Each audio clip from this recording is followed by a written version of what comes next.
So it's a scenario where civilization starts over. To it. Season 2, episode 26. Get right into it. This episode, we saw many things happen around the world, specifically here in North America. We have three new countries form: a blue Mexican country over here in Mexico, a orange Texan country, and a Floridian country, and many others around the world, like in Africa, Australia, South Oceania, and even South America. Let's get into the first war that happened after World War Zero, because that's a pretty noble thing last episode. No wars happened. But let's actually talk about Central Asia. So, during World War Zero, I completely forgot about the Central Asian front line. So, well, let's just say that a deal was made, like that Central Asia left the war or something, and didn't get any lost land. Let's just say that. Yeah. Over here, as the Indians and the Persians are wanting to take land out of Central Asia, as they feel like they kind of got scammed by Central Asia, as they didn't get any land out of them during the peace treaty of World War Zero. So after a while, Persian forces are going to be sent over into Central Asia and quickly take this major city, and will be pushing on the front lines, taking a second one as well. Yeah. And India's going to be doing about the same as they blitz through these front lines, and will quickly be going up and taking this major city, and having a huge focus on this river here. As they get up here, they can get to the capital. And little reminder, these things exist, and I will be using these for the war. I'll be updating those later as well. Trade routes, they're still important. I just haven't used them in a while.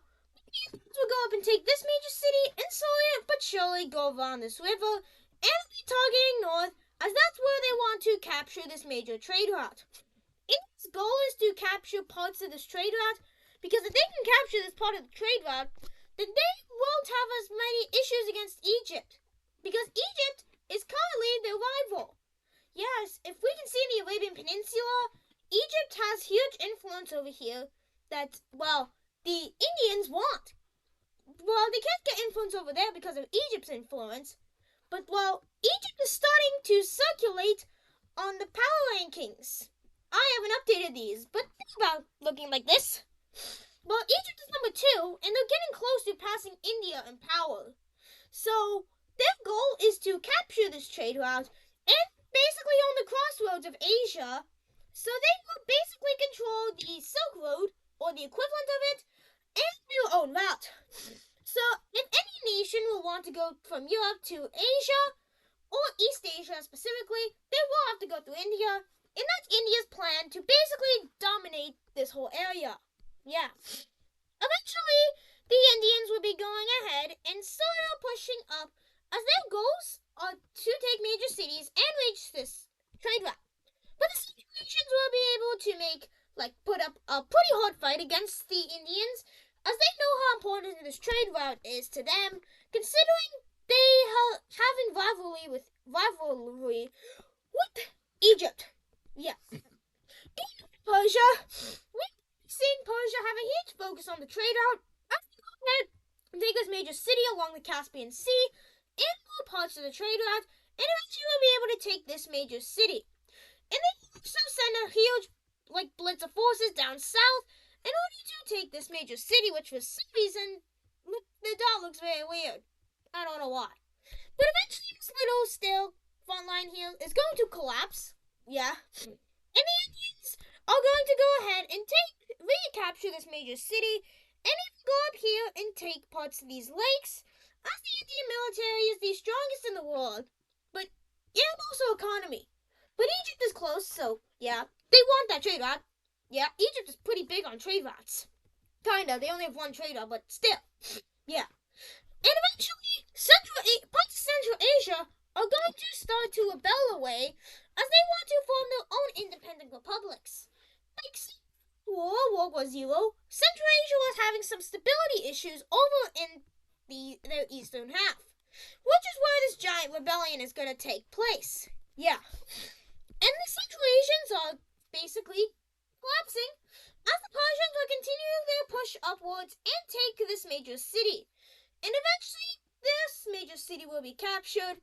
And then, oh, okay, this nation decides to start invading Central Asia. And, well, this is about to get crazy, as multiple rebellions along in Central Asia are popping up. One is going to be over here in this area.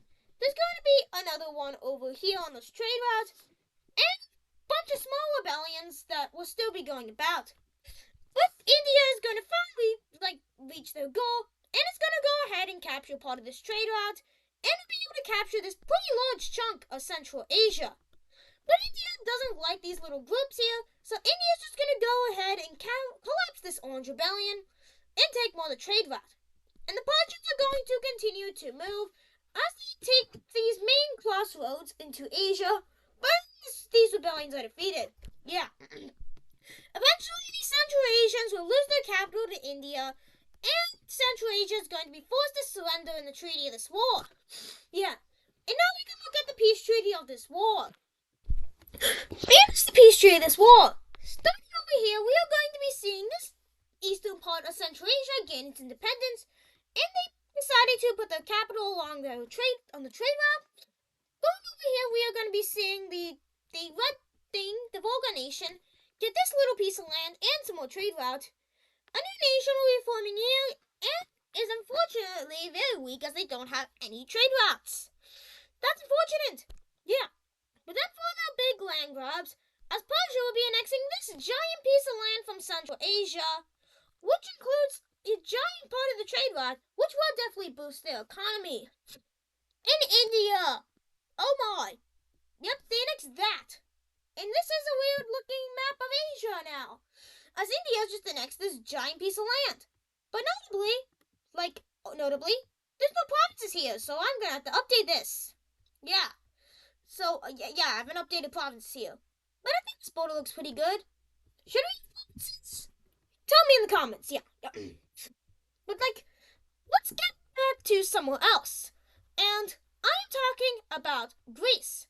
As, invasion has started by Egypt. Egypt, seeing the recent war that happened in India, is going to go on a conquest in order to gain land and more influence, such more power around the world. Yeah. So what the Egyptians are going to do is they're going to invade Athens. And they're going to quickly go ahead and take its capital city, one of the smallest capital cities in the world, and be fully annexing Athens, officially deleting it off this map. It's been here for a while, but it's gone now. Yeah. But then, the invasion of Greece happens, as Egypt will be invading Greece, the oldest nation in human history, and eventually their capital will be surrounded and taken, as the Greeks aren't able to fight back as such a small power in the world, and Greece will be fully annexed into Egypt. Greece has been gone in this episode, and well, conquests are going to continue, as the Anatolians are going to decide to go on their own conquests of the Bulgarian nation, the blue one. And they will quickly go ahead and enter their forces, quickly taking its only major city and its capital city over here. And just like the rest of the nations, we'll be fully annexing it. This is another very old country. And this nation here is just going to decide to join Egypt. They say, they think Egypt's going to invade eventually. And they would rather just unite with Egypt and fight them. And well, Egypt is starting to become a pretty large power in the world.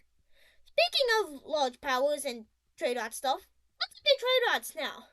Trade routes are updated, and trade routes currently go through, I'd say, here. These are roughly the trade routes of the Balkans that have been built over time. And also, over time, a pretty large trade route has been built up here. Yeah. And also, what else should we do trade routes to? How do we have a trade route down here? As Egypt has been building their own trade route along the Nile River, and this trade route goes, all the way down, let's just say about to here, as it also goes into here and reaches into here, and also we'll be going here into Djibouti. And this is pretty large for Egypt, as this is like the longest trade route, and wow, there's a lot of goods coming from here to here. Yeah, from Egypt to Somalia and Somalia to Egypt. Yeah, is definitely a thing. Yeah. Now let's go to the religion map because this thing is about to get chaotic. Yeah, and I mean chaotic. And I haven't updated this thing. And I think I should turn on this little. Wait, let's update religions a lot. And let's start with the updating of religions with the Polish. I think I should turn off trade routes for this. These trade routes aren't really needed for this. Yeah. As people from the yellow religion will be starting to re-enter their homelands that were kind of been kicked out of by Romania, which is now anarchist down here, and I'll talk about them later. As they will be the yellow team people, the yellow religious people will be fully returning to their homelands. And same thing with these nations over here, as the religion has started to have a huge resurgence in popularity, as more people are starting to head back into their homelands, preparing for, well, like, stuff. Yeah. And also going over here, the Germanicist religion is also pretty unpopular over here. It's decently popular in Germany. But, I mean, yeah. Eventually people are gonna start reclaiming religious lands. And yeah. Basically the religion map is becoming a lot more the young religion is basically having a huge resurgence in popularity. And well, the young religion is going to start becoming more popular over in the areas where it used to be before the Russians did very bad things. And well, basically the young religion is finally having people go back to their homelands, and the young religion is going back to its once pre-war state. Yeah. But over up in Estonia, things are going to happen. A rebellion in Estonia is going to happen for the yellow religion. The first religious rebellion after the war is going to start, and this rebellion is here to take over the Estonian society, and its goal is to overthrow the government and basically make its own yellow religious thing. Yeah. As the Estonian rebels will look something like this. Mostly the Estonians will be very much pushing back these ones, as they don't really aren't very strong. But they will also push back against these ones, which will also be able to capture a major city, which is going to be their temporary capital. This rebellion starts to push up here and take this one. Eventually, more rebellions are going to start popping up in the northern coast of Estonia, and the Estonianist rebellion or Estonianist ideology is going to collapse. Maybe not, yeah. But the Estonians will be going ahead and losing their government and will be forced to surrender. And well, in the treaty of this war, they get a new government.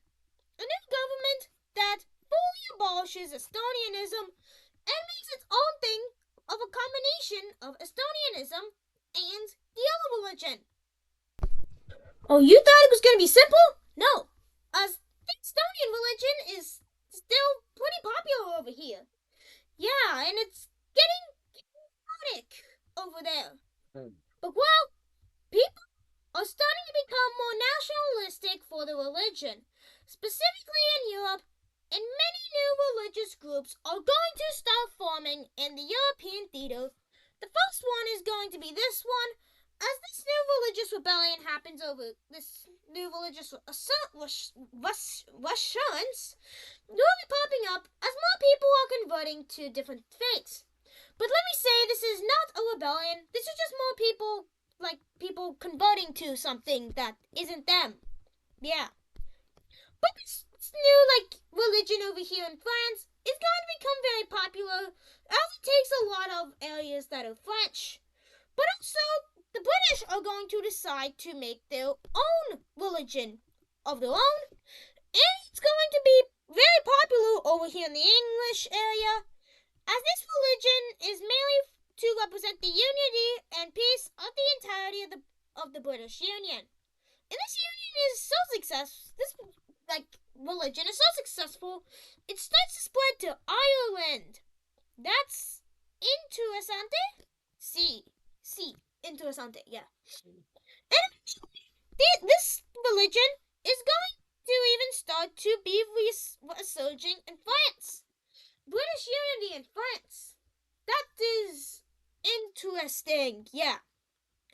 So a few other religions are going to pop up around the world on the religious map. Is all of them? Yep, this is a bit chaotic. So this is a Scottish thing, an Irish thing. The British thing is expand. No, it's the same. Two groups in Spain, in the Spanish Iberian Peninsula. A new French religion that's separating from the French religion. Yeah, that's confusing. A French religion separating from the French religion. Pretty confusing, yeah. And a few notable things happening over here. As three groups actually split away from the Slovenian/Yellow Team religion. Like the Slovenian nation splits away, and so does Yugoslavia and this Hungarian nation. But also two religious groups, new religious groups, pop up in Poland. This blue one here, wanting to have like an independent Western Polish Empire, and basically not wanting to be a part of this government, which wants to like have an eastern half. Like these two want to be separated, but the yellow people here want to be united. That's a thing. Ukrainianism is a thing. Yeah, and it's pretty confusing. We have the Bulgarian thing here that pops up.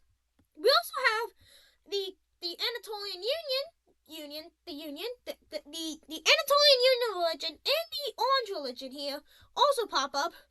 And this is what it's gonna look like for now. It's about to get a lot messier very soon. But let's go to another war, specifically with the Anatolian Union. As the Anatolian Union is going to be starting a quick operation into Cyprus in order to take out the island. And very quickly, Cyprus is, well, wiped off the map. That's self-explanatory. Yeah. But, well, let's talk about Judea.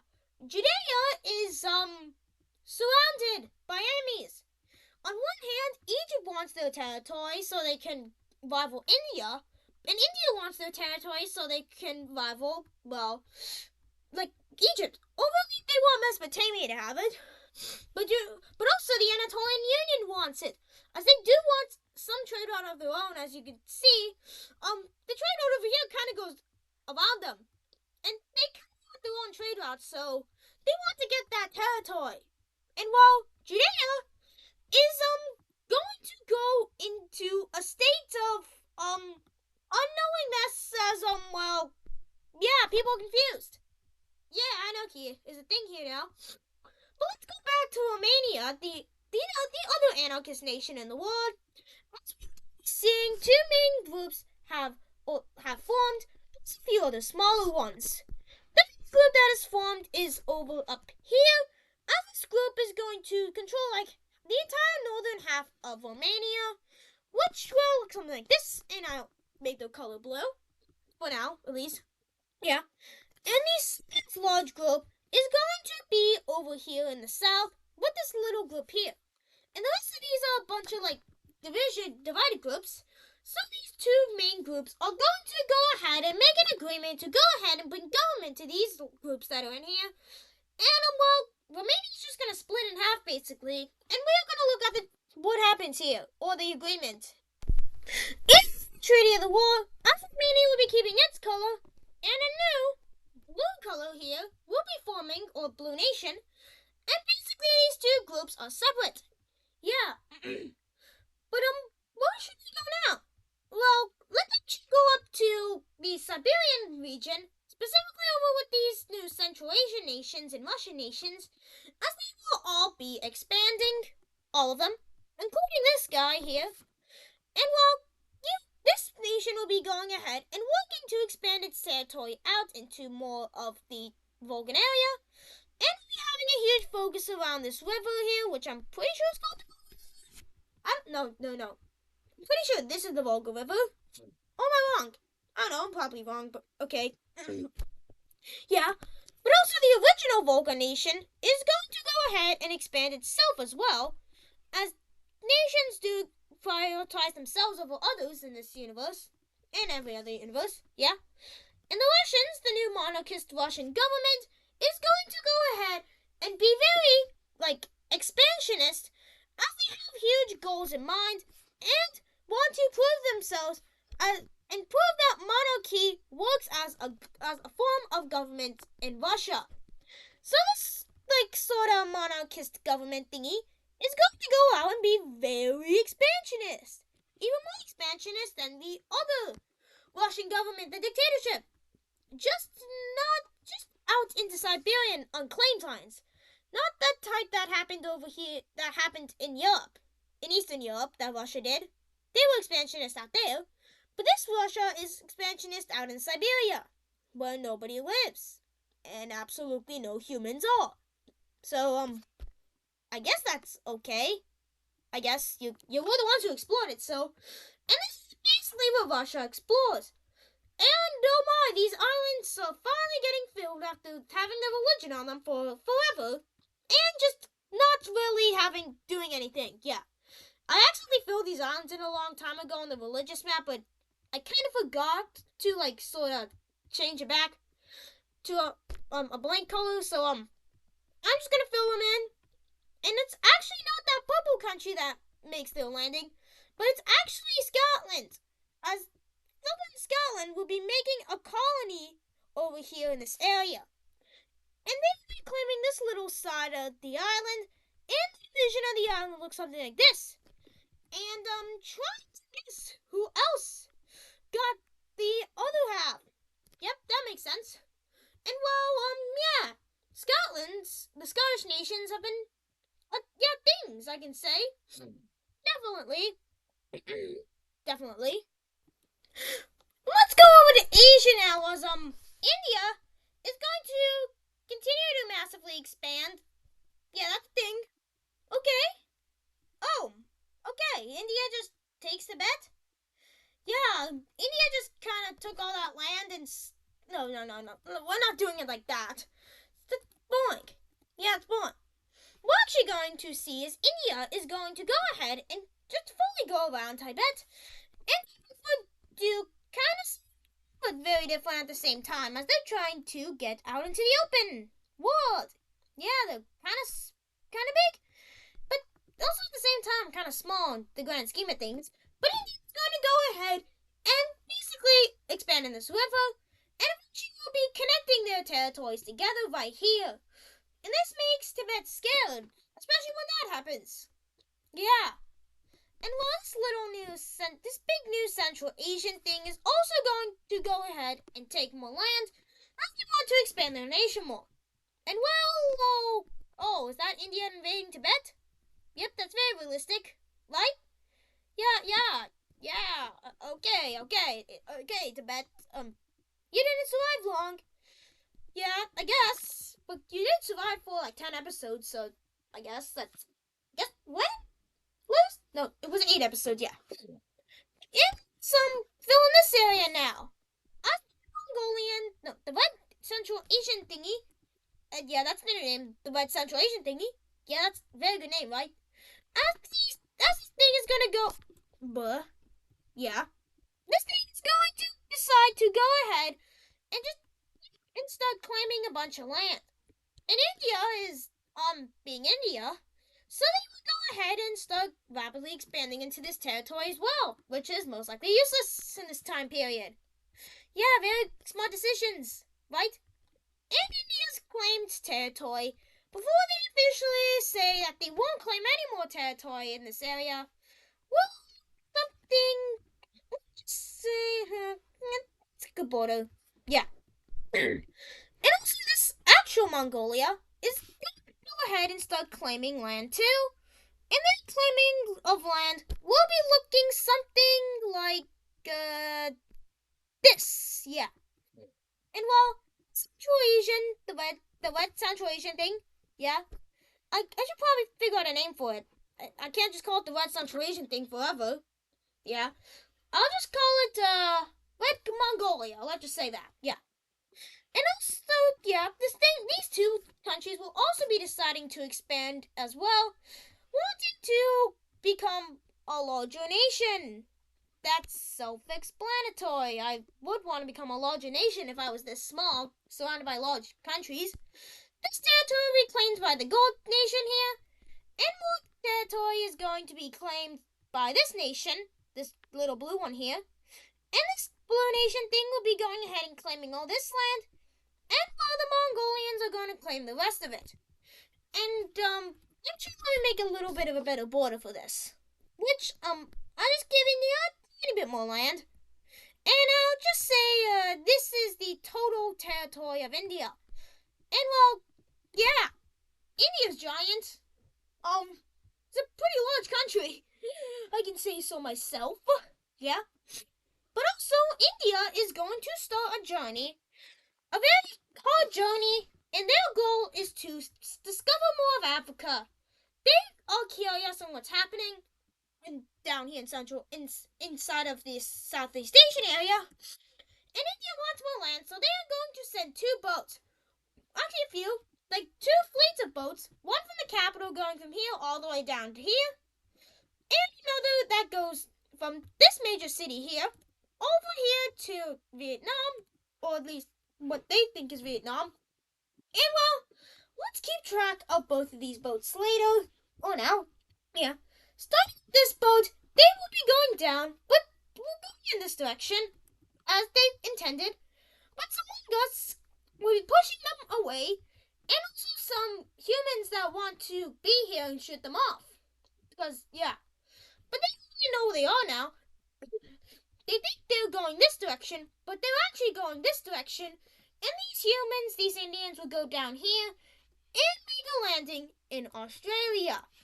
And this landing is going to, well, be interesting, as Indian peoples are going to go ahead and make their landing, and they're going to look like that for now. Yeah. But let's keep track of this boat now, as this boat is also doing activity. Yeah. This boat coming from the capital city knows more where it's going. It's done a lot of trade between Egypt and stuff. Yeah. And eventually, this thing is going to go down in this very direction, and they are going to attempt to go to this little unclaimed island, which they do reach, which is actually already been claimed by India. I just haven't colored it. Actually, let's just say the island is split between India and the Somali nation. Let's just say that. And India's goal is to sort of like make the colonial reach a bit higher, yeah. And their goal is to expand more. Their goal is to go to like this part of their island, eventually go down the coastline here, and make a little landing in Tanzania. And hoping to do that in order to get more land and maybe rival Egypt. Yeah, this is all. Yeah, all this is happening because Egypt and India are very huge rivals. Yeah. And eventually we are going to be seeing India go ahead and go down here. And eventually do make it to this island. But well, they will be making a miscalculation and go directly south. But some groups some of the groups in this fleet insist to go here thinking it's there, but some go south thinking they're facing this direction. So basically these groups will be splitting. One is going to go down south, and another is going to go to Tanzania. The Tanzanian one goes successfully, as the Indians will be able to establish a small little claim over here in Tanzania that will look something like this. But the rest of this group is going to go down here and eventually reach Madagascar, where they will be making a discovery of a new part of the world nobody has ever been in before.